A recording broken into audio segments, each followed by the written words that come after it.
أعوذ بالله من الشيطان الرجيم بسم الله الرحمن الرحيم ګرانو اوریدونکو دا وخت په کوټه کې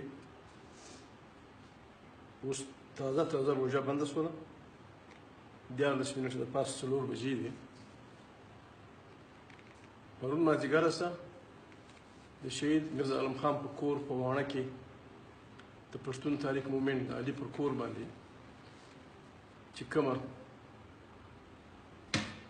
هنګامه روانه ده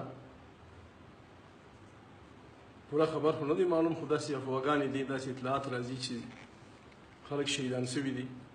او په درزونونو خلک زخمیان دي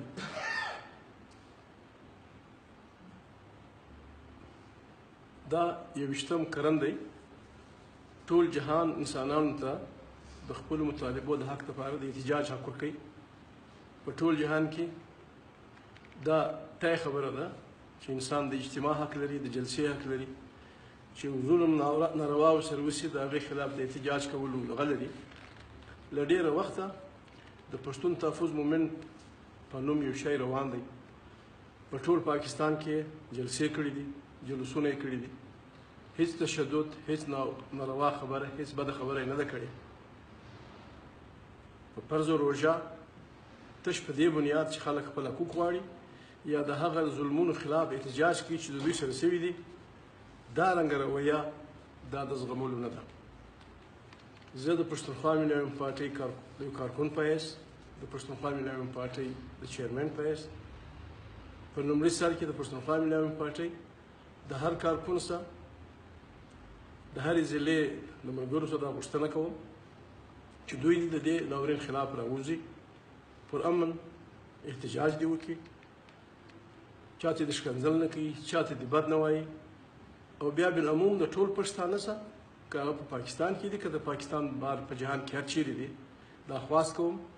چې دوی په کار ده چې د یو متحد او منظم ملت په توګه د دې ناورین خلاف په جهان کې هر چیرې بین الاقوامي ادارو ته بین الملل ته په ښارونو کې هر چیرې پریس کانفرنسونه وکړي جلسې وکړي جلوسونه وکړي او د دې خلاف د یو متحد ملت په حیثیت ودرېږي د پاکستان د واکدارانو سره موږ خواست کوو چې مهرباني وکړئ پر اور پټرول تیل مه اچوئ د دې سره یو داسې خطرناک شی مه جوړوئ چې بیا به نه د چا د سنبالولو وي نه بیا د زغملو وي زه یو بیا خواست کوم د پاکستان حکمرانانو سره چې مهرباني وکړئ نور د خلکو سره د پښتنو سره بیا د دې مومنټ سره دا رویه بنده کړئ پښتونخوا ملي پارټي کارکنان پکار ده چې په خپل ټول توان په خپل ټوله انرژي په خپل ټول هغه تنظیم چې دوی لري پکار ده چې د دې ناورین خلاف خپل صفونه تیار کړي او هر چیرې د دې ناورین خلاف جلوسونه وکړي جلسې وکړي پریس کانفرنسونه وکړي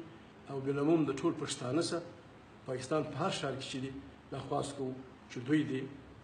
غوسه نه کوي ښکنځل دې نه کوي کاڼي دې نه ولي بد کار دې نه کوي لیکن خپل یو ملي د یو ملي پاڅون په معنا د یو ملي پاڅون د تیارۍ په معنا پکار ده چې خپل صفونه تیار کړي او دغه ناورین په کلکو ټکو وغندي ډېره مننه ژوندي اوسئ